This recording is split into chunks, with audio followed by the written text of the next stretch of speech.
Ang Department of Health target magkasa ng malawakang measles catch-up immunization sa iba't ibang bahagi ng bansa. Ilang hamon sa pagbabakuna, tinututukan din. May balitang pambansa si Bien Manalo ng PTV Live. Bien. Alan, tatalakayin sa Media Health Literacy Conference ng Department of Health dito sa Bataan ang pagpapaigting ng immunization program ng kagawaran na magbibigay ng libreng bakuna laban sa iba't ibang sakit, kabilang na ang human papilloma virus.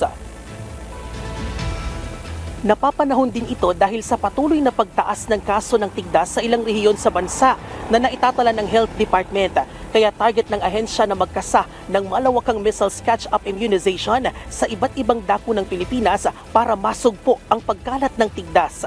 Bagamat lubhang nakakahawa, mapipigilan naman ang pagkalat ng tigdas sa pamamagitan ng bakuna at iba yung pagpapanatili ng kalinisan ng katawan at kapaligiran. Hinihikayat din ng kagawaran at maging ng mga lokal na pamahalaan ng publiko na bisitahin ang pinakamalapit na health center sa kanilang lugar para sa karagdagang impormasyon tungkol sa libreng bakuna. Alinsunod na rin ito sa adhikain ng administrasyon ni Pangulong Ferdinand R. Marcos Jr. na mas palakasin ang sektor ng kalusugan. Katunayan, kasama sa 8 priority programs ng Department of Health ang pagpapaigting ng bakunahan. Pag-uusapan din ang vaccine hesitancy.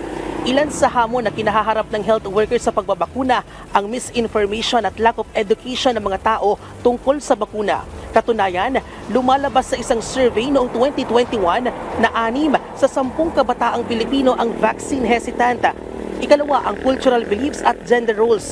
At panghuli naman ang limitadong resources para makapunta sa mga healthcare facility.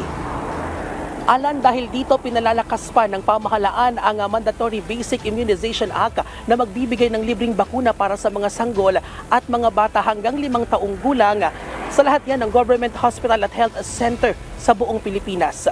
At yan ang update. Balik sa iyo, Alan. Maraming salamat, Bien Manalo ng PTV.